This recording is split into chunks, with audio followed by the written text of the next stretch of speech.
BBA in Aviation, BSc in Aviation, Diploma in Aviation Management, Logistic എന്നൊക്കെ പറഞ്ഞ് കുറേ കോഴ്സുകൾ ഇപ്പോൾ കാണാം.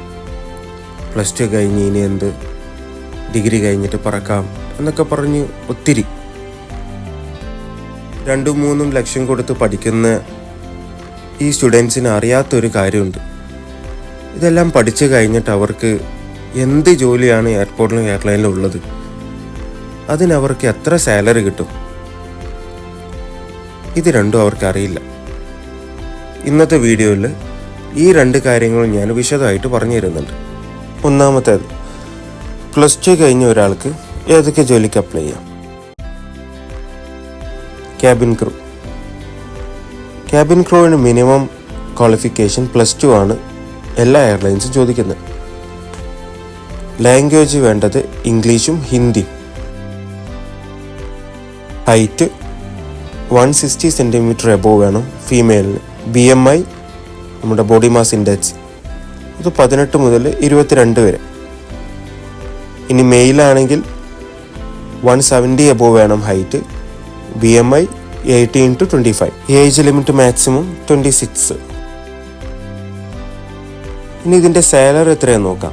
Basic salary 30,000 plus flying allowance ആണ് വരിക. ഈ ഫ്ലൈയിങ് അലവൻസ് എന്ന് പറയുമ്പോൾ അത് ഓരോരോ എയർലൈൻ അനുസരിച്ച് സ്ലാബിൽ മാറ്റം ഉണ്ടാവും. ഒരു ആവറേജ് കണക്ക് ഞാൻ പറഞ്ഞുതരാം. ഒരു 26 to 50 ഹവേഴ്സ് ഫ്ലൈയിങ് ഹവേഴ്സ് ആണെങ്കിൽ ഏകദേശം 375 രൂപ, 375 റുപ്പീസ് ആയിരിക്കും പെർ ഹവർ സ്ലാബ് വരിക. ഇനി മാക്സിമം ഒരു 90 ഹവേഴ്സിന് മേലൊക്കെയാണ് വരുന്നതെങ്കിൽ 1150, 1150 റുപ്പീസൊക്കെ പെർ ഹവർ അവർക്ക് കിട്ടും. അത് depends on the airline base ഒക്കെ അനുസരിച്ചിരിക്കും. ഇതാണ് ക്യാബിൻ ക്രൂവിൻ്റെ വിവരങ്ങൾ. അടുത്തത് കസ്റ്റമർ സർവീസ് എക്സിക്യൂട്ടീവ് അല്ലെങ്കിൽ guest service executive in any GHA means ground handling agency. നമ്മുടെ ഇന്ത്യയിൽ എയർ ഇന്ത്യ സാറ്റ്സ്, ഇൻഡോ തായ് സർവീസസ്, ഗ്ലോബ് ഗ്രൗണ്ട് ഇന്ത്യ, ഇവരൊക്കെയാണ് ഗ്രൗണ്ട് ഹാൻഡ്ലിംഗ് ഏജൻസീസ് മിക്ക എയർപോർട്ടുകളിലും. അപ്പോൾ ഇതിന് വേണ്ടത് മിനിമം യോഗ്യത +2, ബേസിക് ഇംഗ്ലീഷ് അറിയണം. സാലറി 15,000 മുതലാണ് സ്റ്റാർട്ട് ചെയ്യുന്നത്. അടുത്തത് ബാഗേജ് ഹാൻഡ്ലിംഗ് സൂപ്പർവൈസേഴ്സ്, അതുപോലെ baggage loaders, aircraft cabin cleaners, cargo loaders in GHA and airline. ഇവർക്കും 15,000 മന്ത്ലി സാലറി. അടുത്തത് കാറ്ററിംഗ് എക്സിക്യൂട്ടീവ്സ് ആണ്. Flight catering units, Taj SATS, cabs, LSG, ഇവരൊക്കെയാണ് ഒട്ടുമിക്ക എയർപോർട്ടുകളിലുള്ള കാറ്ററിംഗ് യൂണിറ്റ്സ്.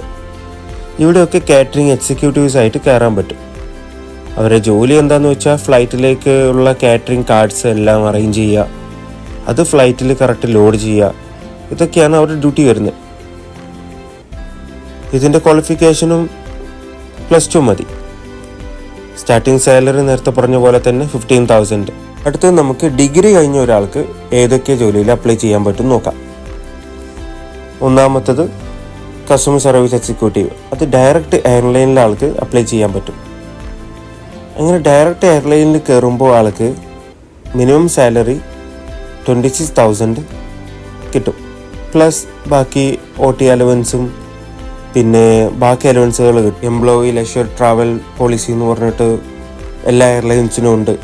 സ്റ്റാഫുകൾക്ക് ഒരു നിശ്ചിത ടിക്കറ്റ്സ് കിട്ടും പെർ ഇയർ. അത് യൂസ് ചെയ്തിട്ട് അവർക്ക് അവരുടെ ഫാമിലി മെമ്പേഴ്സിന് ഫ്രീ ഫ്ലൈറ്റ് ടിക്കറ്റ്സ് കൊടുക്കാം. അതുപോലെ അങ്ങനെ കുറേ ബെനിഫിറ്റ്സ് ഉണ്ട്. ഇനി അടുത്തത് airline security executives, aviation security executives എന്നും പറയും. ഇതിനും ക്വാളിഫിക്കേഷൻ മിനിമം ഡിഗ്രിയാണ്, പ്ലസ് ഇംഗ്ലീഷ്, ബേസിക് ഇംഗ്ലീഷ് വേണം. സാലറി വരുന്നത് 26,000 ആണ്. പ്ലസ് ആപ്സെക്ക് സ്ക്രീനർ എക്സാം എല്ലാം പാസ്സായാൽ എക്സാം അലവൻസ് കിട്ടും. അത് അറൗണ്ട് ഒരു എയർലൈൻ ഡിപ്പെൻഡ് ചെയ്തിട്ടാണ്, പക്ഷെ ഒരു അപ്രോക്സിമേറ്റ് ഒരു 2,000 to 2,500 റുപ്പീസൊക്കെ കിട്ടും.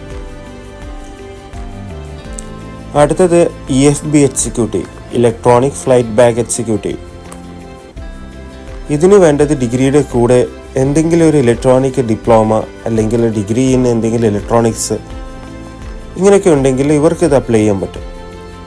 സാലറി വരുന്ന 28,000 രൂപ, 28,000 റുപ്പീസാണ് സ്റ്റാർട്ടിങ് വരിക. അവരെ ഫ്ലൈറ്റ് ഡ്യൂട്ടി എന്ന് പറയുന്നത് എയർക്രാഫ്റ്റ് റിലേറ്റ് ചെയ്തിട്ടുള്ള എല്ലാ ഡോക്യുമെൻസും ഇപ്പോൾ ഡിജിറ്റലായിട്ടാണ് കോക്ക്പിറ്റിലുള്ള അറേഞ്ച് ചെയ്തിട്ടുള്ളത്. അപ്പോൾ ഈ EFB എക്സിക്യൂട്ടീവ്സ് ആണ് ഇതിൻ്റെ സോഫ്റ്റ്വെയർ അപ്ഡേഷനും ബാറ്ററി ബാക്കപ്സും ഇതെല്ലാം കൺട്രോൾ ചെയ്ത് കൊണ്ടുപോകുന്നത്.